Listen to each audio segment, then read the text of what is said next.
Hello, good morning, dear students. So let us start unit two. आज हम unit to start करते हैं. तो यूनिट टू में आपका सेंटर ऑफ ग्रेविटी है. तो यहाँ पे मैंने डेफिनेशन लिख दिया है डायरेक्ट, लेकिन डेफिनेशन में जाने से पहले वी नीड सम एक्सप्लेनेशन. तो now we know that rigid body consist of infinite number of particles. ये आप मालूम है, मैंने बताया था. तो रिजिड बॉडी का अंदर में इनफाइनाइट नंबर ऑफ पार्टिकल्स होता है और हर एक पार्टिकल का मास होता है.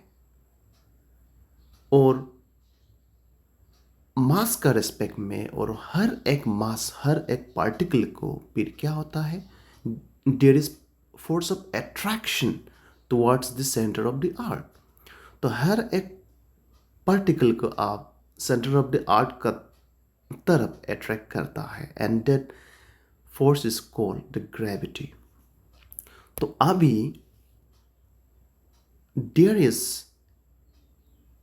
a force which acted upon every particle of the body and it is proportional to the mass, and that force is called the weight of the particle. ये आप already मालूम है. And the direction या line of action of the weight is always downward towards the center of the earth. वो आप already मालूम है.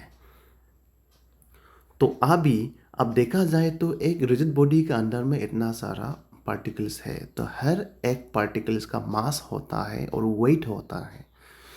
तो अब देखा जाए तो the line of action of all those weights जो है always parallel downwards to the centre of the earth.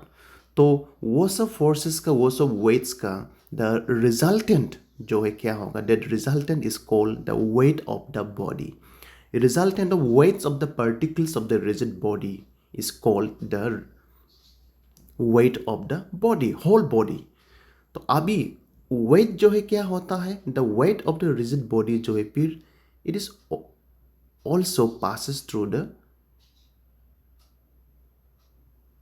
through a fixed point, always passes through a fixed point and always downward towards the center of earth. ये भी ऐसे ही होगा. तो weight of the body जिस point पे पास होता है, एक फिक्स पॉइंट है, तो वो पॉइंट पे पास होता है and that point, fix point is called the centre of gravity of the body.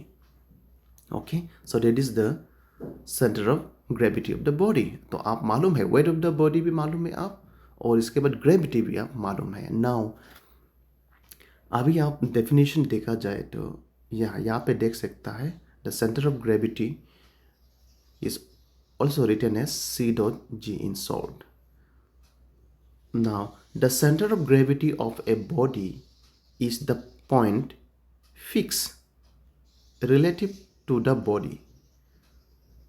Center of gravity जो है एक पॉइंट है जो फिक्स है रिलेटिव टू द बॉडी.